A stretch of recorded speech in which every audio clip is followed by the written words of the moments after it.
Today is a Thursday, January 30th, 2025. Former Prime Minister Imran Khan's media talk in Adiala jail, January 29, 2025. In civilized societies, defamation is penalized with fines. It is considered a civil liability. However, in Pakistan, the draconian PECA law was passed, increasing the punishment for defamation to 5 years. For the first time in world history, individuals are being penalized for insulting government institutions. In developed countries, including the UK, defamation is punished with fines because the world is progressing based on democratic values and freedom of expression. But in Pakistan, such undemocratic laws are being enacted to strangle democratic values, suppress freedom of expression, and suffocate press freedom. The purpose of all this is to ensure that no one dares to speak out against the stolen mandate of February 8, 2024, the violation of citizens' privacy, the false flag operation of May 9, 2023, or the massacre of November 26, 2024. This puppet government has achieved nothing except violating the fundamental rights of citizens through illegal amendments. The 26th Constitutional Amendment has weakened the judiciary.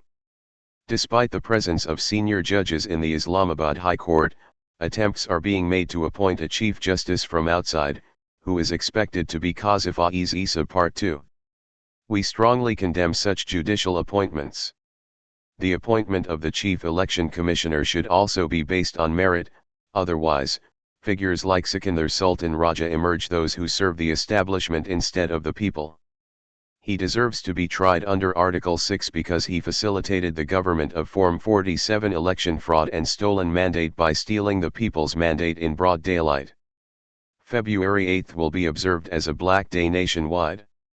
On that day, the public mandate was betrayed. First, elections were postponed, then the May 9 narrative was fabricated to crush PTI. Despite this, the people came out in droves to vote for PTI, but the results were shamelessly and ruthlessly altered, plunging the country into darkness. Now, to cover up the robbery of February 8, laws like PECA and the 26th Amendment are being passed. A lie always needs 100 more lies to sustain itself. The government staged a sham dialogue, but it only exposed their true faces. They will neither allow the formation of a judicial commission, nor allow investigations into May 9 or November 26 because they fear that the truth will come out. Because the truth is that they are themselves involved in these incidents. A dishonest person never plays with a neutral umpire. In any case, they have no real power. Whatever they do is at the behest of the establishment. The Quran repeatedly emphasizes standing for what is right and resisting evil. The very foundation of democracy lies in morality. God has described the hallmark of a hypocrite as standing with the wrongdoers. Such people face humiliation both in this world and in the hereafter. There is no cure for shamelessness and dishonor. There is no God, but one instills dignity in a person. A dishonorable person begs before others instead of relying on God. A nation stands and thrives on self-respect. Otherwise, it remains dependent on handouts. A society can only progress through justice and rule of law. Justice is delivered only by those who uphold morality. The state of Medina was built on these principles, and Muslims ruled the world because of them. If we want to set our direction right, we must focus on teaching ethics, uphold fundamental human rights, and value human life. Otherwise, our future will remain bleak. In the state of Medina, even a Jew, a minority, won a case against the caliph of the time, Ali, R.A.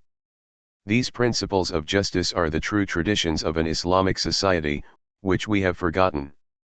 Our society and economy are being destroyed because we have neglected the principles of Islam and democracy.